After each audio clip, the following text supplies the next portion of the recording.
Good morning বন্ধুরা, আমাদের মাওমে চ্যানেলে তোমাদের সবাইকে আবার একটা নতুন ব্লগে স্বাগতম জানাচ্ছি। তো আজকে হলো সোমবার আর এখন কিন্তু বাজে সকাল 8টা। তো ঘুম থেকে উঠে যে উঠান ঝাড়ু দিয়ে বাসন মাজলাম, এবার ঘরটা একটু গুছিয়ে নেই।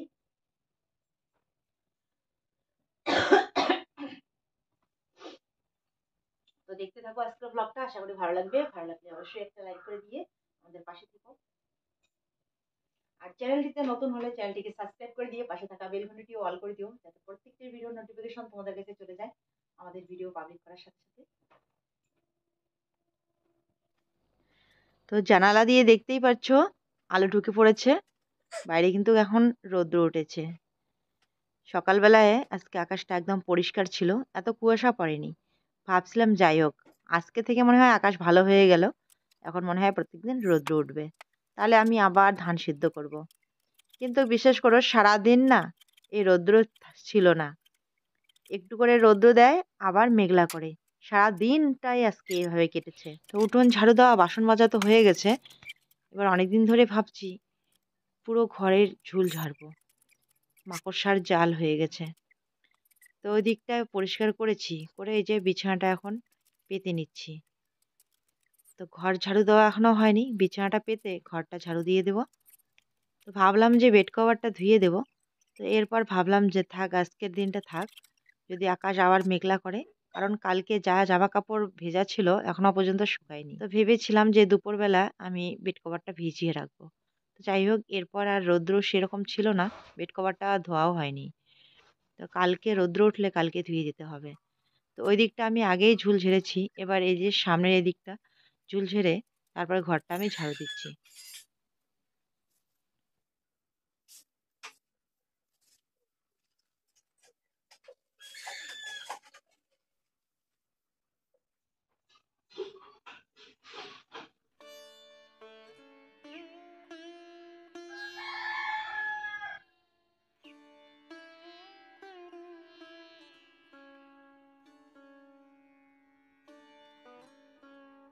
দুই বেলা কিন্তু ভাজির লাগবে, বুঝছেন? একবারে হবে না তো শাক ভাজা। বিয়ের বর সকাল সকাল রান্না বসিয়ে দিয়েছে, আমি এখানে বেগুন কেটে দিচ্ছি। সকাল সকাল হবে বেগুনের চপ আর আলু সিদ্ধ।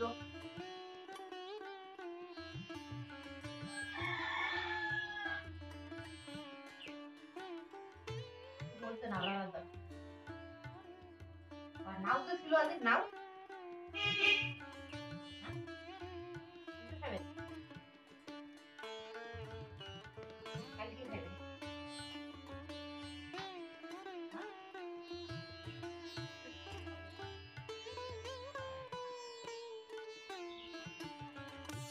চাল চড়ে দিছেন, বেগুন ভর্তা হয়েছে, বেগুন ভর্তা দিয়ে খাবো আমি ঠান্ডা ভাত, ওরা খাবে বেগুনের চপ দিয়ে গরম ভাত। রাত্রেবেলায় আমার ভাত খাওয়া হয়নি, তো সেজন্য আমার ভাগের ভাতগুলো রয়ে গেছে, আর বেশি দেরি করলে নষ্ট হয়ে যাবে। তো ও বলছে যে বেগুন ভর্তা করে দিই, বেগুন ভর্তা দিয়ে ঠান্ডা ভাতগুলো খেয়ে নাও। তো এখানে এই যে ভাতগুলো বের করে নিয়ে আসছি, রৌদ্র উঠতেছে, রৌদ্রে বসে বসে পকড়া ভাত খাবো এখন। হ্যাঁ, জামা কাপড়গুলো আগে ধুয়ে দিই, খাওয়া দাওয়ার পর আর ধুতে ইচ্ছে করবে না, ঠান্ডা লাগবে পরে।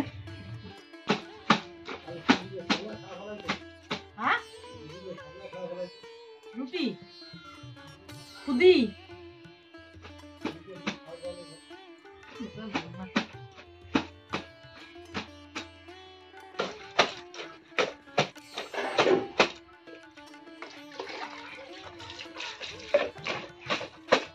এদিকে আমার ধোয়া কাচা হয়ে গেল, এদিকে রান্না বান্না কমপ্লিট। তো এখন খাওয়া দাওয়া হবে।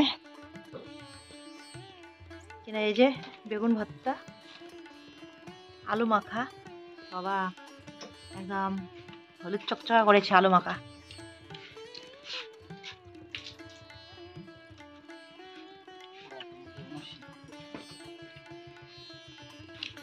তো চলো তাড়াতাড়ি খেয়ে নেই, খাওয়ার পরে কোথায় যাবো কি জানি বুঝতে পারছি না, কোথায় যেতে হবে। তো তো আমাদের খাওয়া দাওয়া শেষ, আর এদিকে এখন এই যে বাবা নিয়ে যাবে গরু।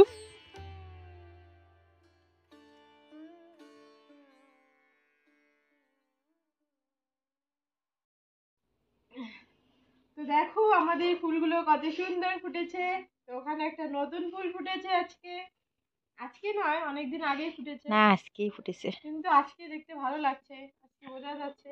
এতদিন কড়ি কড়ি ছিল, এতটুকু এতটুকু। আর এগুলো সাদা ফুলগুলো তো বুড়ি হয়ে গেছে। বুড়ি হয়ে গেছে বলে? কোনটা ফুলের কথা বলিস রে? এই যে এত সুন্দর একটা ফুল, তোমার কি চোখে পড়ে না? এই যেটা তো দেখাইছি আমি। এতদিন ছোট ছোট ছিল, আজকে বড় বড় হয়েছে, এত বড় বড়।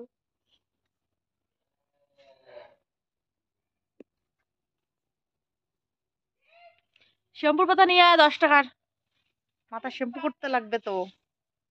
তো আমি এখানে এই যে কড়াইটা নিয়ে বেরিয়ে পড়লাম পিছনের এদিকে, কড়াই মাজবো এখন।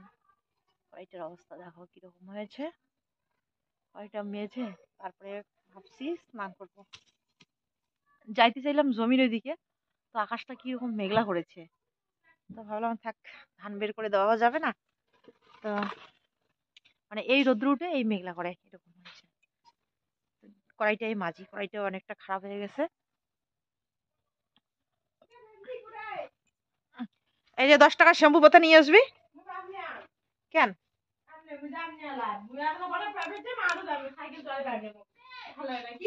তাহলে মোবাইলটি তাদের দেখা। কড়াইটা মাজা হয়ে গেছে।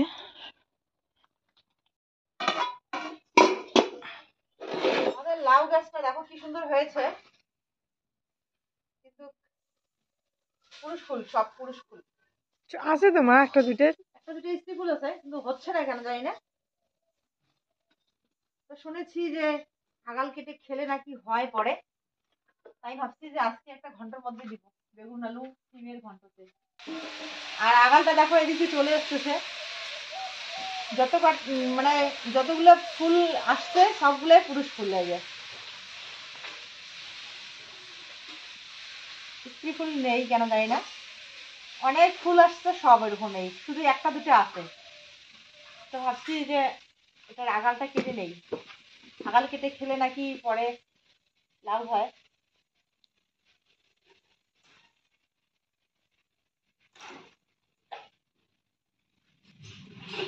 অনেক আগাল ছাড়ছে, সবগুলোতেই পুরুষ ফুল।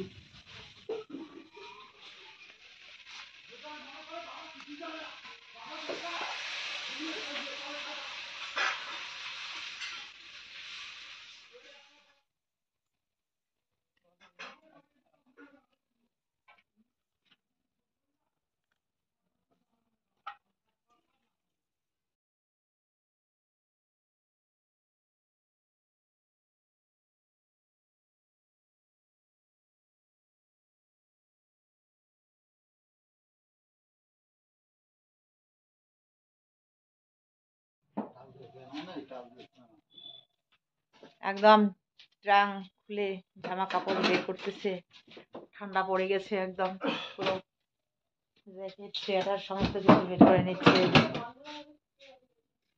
এটা কার? ওর জামা কাপড়গুলো মানে ট্রাউজার সোয়েটার গুলো ধুয়ে দেওয়া হয়েছে, আমার তো শুকায়নি, শুকাবেও না আজকে আর। তাই এই যে আবার আজকে ট্রাং থেকে বের করে নিচ্ছে, পুরো নাকি ঠান্ডা লেগে গেছে। আমি স্নান করে এই যে সবজিটা কেটে দিলাম।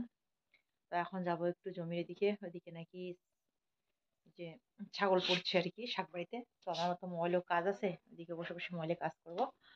আর এবার সকালবেলায় একবারে রান্না করেছে, এখনো শুধু ঘন্টটা রান্না করবো। এটা মেয়েদের জামা। হুম হুম, বাড়িতে পড়তে পারে। কি কয়?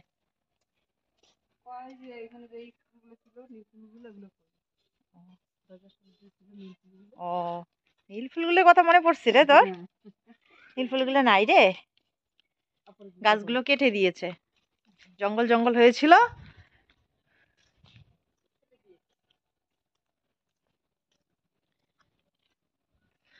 তো আমি এই যে বাড়ি থেকে বের হচ্ছি, এদিকে এক যা আসছে, ওর এই যে নাতনির প্যান্ট খাপানোর জন্য। তো রেখে দিলাম, এখন করবো না, পরে করবো। জমির দিক থেকে আসি আগে। তো এই যে চলে আসছি এইখানে, ছাগল পাহারা দিতে এসছি। মানে অনেকেই তোমরা কমেন্ট করে বলেছিলে যে পুরোটা যেন নেট দিয়ে ঘিরে দেই, তো অনেক টাকার নেট লাগবে, 1000 টাকার নেট লাগবে পুরো জমিটা ঘিরে দিলে। এটাকে একটুখানি নেট নিয়ে এসেছিলাম, তো 450 টাকা নিয়েছে। তো আবার যদি মানে ওই হিসাব করে দেখলাম যে 1000 টাকার নেটই লাগবে কিনতে, তো সেজন্য পোষাবে না এত টাকা খরচা করলে। এমনিতে তো হালের টাকা, শাকের বীজ, তারপরে রসুন নিয়ে আসা হয়েছে, তাতেই অনেক টাকা গিয়েছে। এখন যদি আবার এই যে নেট কিনতে হয়, তো অনেক টাকা লাগবে, তো সেজন্য নেট কিনছি না। আর মোটামুটি এদিকেও ওই যে সবাই চাষবাস করছে, সবাই একটু করে তাড়াবে, ছাগলের বাচ্চা আসলে খেদিয়ে দিবে। আর এখানে আমার কাকা শ্বশুরের বাড়ি পাশেই, ওরাও লক্ষ্য দেয়, আর আমাদেরও একটু করে এসে লক্ষ্য দিতে হবে। এভাবেই আর কি দেখতে লাগবে। আর আমার তো এমনিতে মোবাইলে কাজ করতেই হয়, মাঝে মাঝে এসে এখানে বসে বসে মোবাইলে কাজ করব, শাক বাড়ি লক্ষ্য দিব। আবার ধান ঠান শুকালে এদিকেই নিয়ে আসবো, তাহলে এদিকে দুটো কাজই হয়ে যাবে। আর শাক বাড়িতে এমনিতে সারাক্ষণ থাকতেই লাগবে, ঘাস তুলে দিতে হবে প্রত্যেক দিনে। কারণ এদিকে ঘাস তোলা হয় এক সাইডে, আর এক সাইড মানে এক সাইডে তুলতে তুলতে আর এক সাইডে হয়ে যায়, মানে এভাবে অল্প অল্প করে প্রত্যেক দিন তুলতে তুলতে। এগুলো খাওয়া যায়? হ্যাঁ, ওগুলাই তো ভালো লাগে, খুঁড়িয়ে শাক। তো যাই হোক, এইখানে আমি আসছি যে ও চলে আসছে, ও স্নান করে নিয়েছে, বলছে আমারও রোদ তাপা হয়ে যাবে এদিকে। ও এসে এই যে শাক তুলছে, দেখো কতগুলো লাপা শাক তুলছে। এগুলো আলু বাড়ি থেকে তোলা হলো। দেখো কি সুন্দর বড় বড় হয়ে গেছে আমাদের লাপা শাক। এগুলো কিছুদিন আগে পরে তুলতাম, ও একদম এখানে বেচা শুরু করে দিয়েছে, বলছে কালকে কালকে রান্না করবো, কিন্তু আজকে তো আর রান্না হবে না। আজকে তো এই যে ঘন্ট মেজমে রান্না করছে মনে হয় তখন, তো কালকের জন্য তুলছে। তো একদম ও বেচে টেচে যে প্যাকেটের মধ্যে ভরিয়ে নিয়ে যাবো বাড়ি। আর আমার এই কাকি শাশুড়ি মা নাকি রান্না করবে শাক, তো কাকি শাশুড়ি মার জন্য এইখানে তোলা হয়েছে। কাকি শাশুড়ির মায়ের শাকগুলো বেচে দেবে ও। আমি তো মোবাইলে কাজ করছি এখন। তো চলো তাড়াতাড়ি আমার কাজ আমি করি, ওর কাজ ও করুক, আর তোমরা দেখতে থাকো। আর ধান তো দেওয়া হয়নি আজকে, এই যে ধানের চটিটা এদিকে বের করে নিয়ে এসে আমরাই আজকে এখানে বসে আছি। ওই যে ওই দিক থেকে তুলে নিয়ে আসলো লাপা শাক।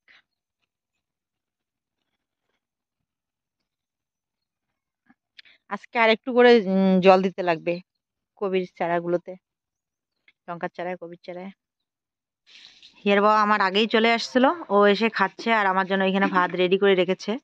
তো আজকে রান্না হয়েছে এখানে বেগুন, খামালু, লাউয়ের আগাল, সমস্ত কিছু দিয়ে একটা ঘন্ট, আর বেগুনের চাক ভাজা, আর হয়েছে আলুর ডাল। কালকে আলুর ডাল খেয়ে ভালো লেগেছিল, আজকে আবার আলুর ডাল রান্না করা হয়েছে। আর হয়েছে লাপা শাক। তো আজকে কিন্তু শাক রান্না করার কথা ছিল না, ভাবছিলাম কালকে খাবো। তো হিয়ের বাবা এসে আবার অর্ধেকটা শাক আজকেই রান্না করেছে আর অর্ধেকটা তুলে রেখেছে। তো ভালোই হলো, আলুর ডাল সাথে শাক ভালোই লাগে খেতে। তো বন্ধুরা অনেকক্ষণ পর তোমাদের সামনে আসলাম, এখন বাজে রাত্রি 8:30। সেই দুপুরবেলা খাওয়া দাওয়া করেছি, আর কোনো কিছুই শেয়ার করা হয়নি। তো এইখানে বসে বসে এতক্ষণ ধরে এই যে আহ, তোমাদের কমেন্টের রিপ্লাই দিচ্ছিলাম। এবার একটু মোবাইলে ঘাটাঘাটি করলাম, ভিডিওটা এডিটিং করলাম, ভয়েস ওভার দেওয়া হয়নি, আর ভিডিওটা এখনো শেষ করাও হয়নি। তো হিয়ের বাবা বাজারে গিয়েছে, বলছে আজকে আমাদের জন্য কিছু খাবার নিয়ে আসবে। কালকে তো পকোড়া নিয়ে আসছে, আর আজকে সিঙ্গারা নিয়ে আসতে বলেছি। তো জানি না কি নিয়ে আসবে, সিঙ্গারার অপেক্ষা করে আছি। সন্ধ্যাবেলায় কিছু একটা খেতে ইচ্ছে করে, তো মনটা মানে ছটপট করছে খাওয়ার জন্য। কিছু একটা খাবো, কিছু একটা খাবো। ভাবছিলাম দোকানে যাব, কিছু একটা নিয়ে আসবো। তো মুড়ি খাওয়ার হলো না, দোকানে গিয়েছিলাম, দোকান বন্ধ ছিল, কিছু নিয়ে আসা হয়নি। জলছিটা মায়ের বাড়ি থেকে ঘুরে আসলাম। এরা ওইদিকে পড়াশোনা করছে। তো যাই হোক, এখনো নেই, কখন আসবে? 8:30 বাজে, 9টার সময় আসতে চাইছিল। তো ভাবছি তো ভয়েস ওভারটা দিয়ে দেই না, মেশিন ঘরে যাব কাজে, মেশিন ঘরে আবার একটু কাজ আছে, কিছু সেলাই করতে করতে হবে।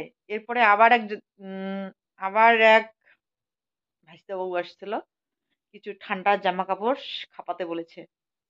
তো চলো মেশিন ঘর থেকে কাজটা করে আসি ততক্ষণে। এই যে চলে আসলো মনে হয়, আওয়াজ পাচ্ছি। মুড়ির মুড়ির বস্তা উম, যা যা আনতে চেয়েছি একটাও নেই, কারণ শীতকাল উম, ওগুলো আগুড়ি আগুড়ি বিক্রি হয়ে যায়। আগুড়ি আগুড়ি বিক্রি হয়ে যায়। আগে আগে আর কোনোদিন আবার বিক্রি হয় না। ওগুলো কি নিয়ে এসছো তাহলে? হয়তো তোমার পছন্দের জিনিস জিলেপি। তো আজকে তো সিঙ্গারা খাইতে ইচ্ছে করছিল। এ ভগবান, আমি তো বলছি নাই। আজকে জিলেপি আমি খাইতে গেছি ইচ্ছে করে কটার নাই। সময়? 9টার সময়, 8টার জিলেপি কি সময়। ঠান্ডা না গরম? ঠান্ডা। গরম গরম হলে তো আরো ভালোই হতো। আর গরমে জিলেপি পছন্দ করে না, ওই গরমের জন্য ওই যে ওহ, উহ, ঝুড়ি। ঝুড়িটা আর আমি যে খাবো আমার জন্য তো কিছুই নেই। তুমি তো ঝুড়িই খাও মুড়ি দিয়ে। হুম, কিন্তু এটা তো গরমে খাবে। ভাগ করে খাবা। আচ্ছা, ও কাজটা দিছিল সেলাই করো নাই? না, যাওয়া হয়নি এখন আর। আজকে যদি ভাবতেছি এখনই যাওয়ার জন্য রেডি হলাম। হয়, হুম, যদি করে দিতে পারো করো, না পারলে ছাড়ো। কান এখানে ভালো হচ্ছে। আজকে 1 সপ্তাহ থেকে এক জায়গায় যাত্রা হচ্ছে। আমি তো যাত্রা শুনি না। না, ওটা কি জানো? তুমি তো জানো না, এটা দক্ষিণবঙ্গে রামযাত্রা বলে। এটার নাম ছিল রামযাত্রা। এই রামযাত্রা দক্ষিণবঙ্গে খুব চলতো আগে। আমাদের হাইরোড চৌপতিতেই হচ্ছে। হুম। হিমঘরের পাশে হচ্ছে হুম। যাত্রা, প্রত্যেকদিন হচ্ছে, অনেক কয়দিন হয়ে গেল। তো আমাদের এদিক থেকে কেউ যায় না, আর আমারও ভালো লাগে না যাত্রা শুনতে। রামযাত্রার টিম যে জায়গায় এক জায়গায় একবার যায় ওইখানে ওদের হাজিরা উঠলে পোষাইলে ওরা 8-10 দিন থাকে। এখানে কি পোষাচ্ছে? কম পোষাচ্ছে, অত পোষায় না, আর অত লোকও দেখে না। হুম, এখন মনে করো এখন আমরাই আমাদের বাড়ির পাশে আমরাই যাই না। এখন না যাত্রা কেউ শুনতে চায় না।